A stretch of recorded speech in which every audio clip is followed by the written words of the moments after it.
बोली बोली थावे वाली मैया की मैया जी के शरण में सुकून मिलेला। कंचन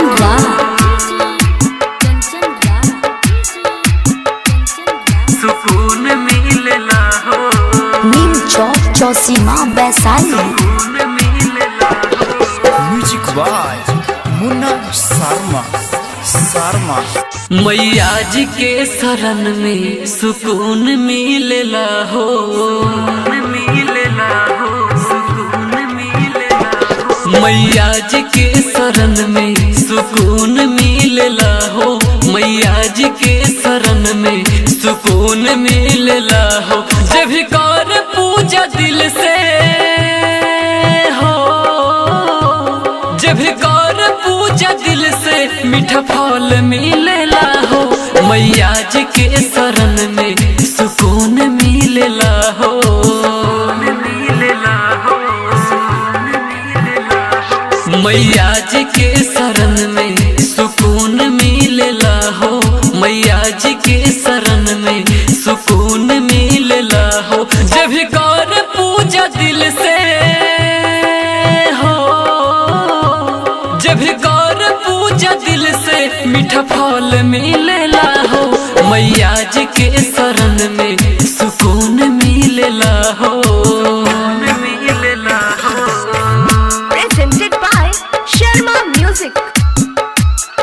मैया जी के शरण में सुकून मिलेला। कंचन सुकून मिलेला हो।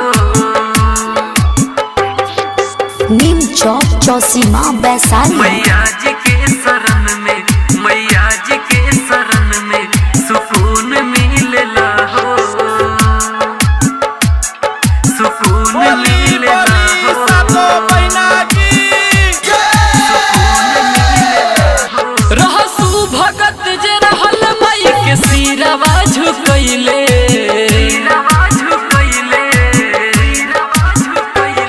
माथे कंगन दिखैली सातो जन्म तार गईले।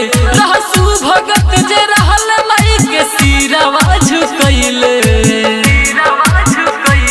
हाथ जोड़ी सब से ओ कवन के ध्यान धरेला हो।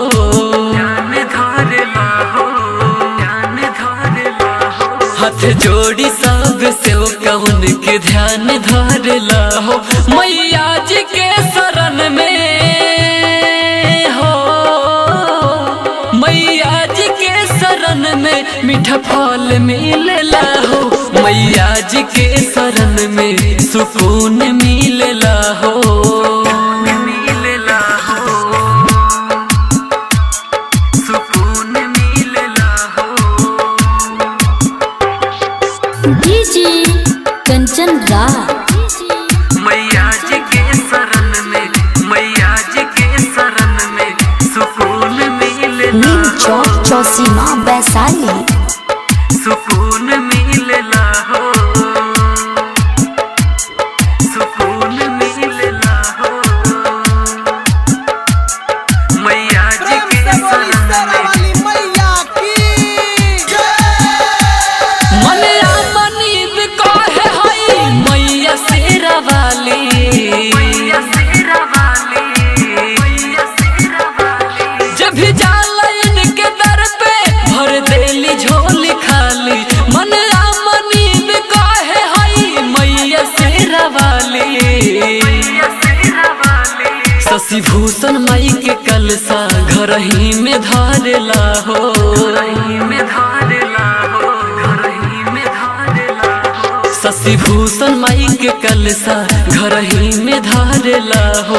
जब भी कर दिल से पूजा हो, जब भी कर दिल से पूजा मीठा फल मिलेला हो। मैया जी के शरण में सुकून मिलेला हो। Recording by Sharma digital recording studio Bettiah.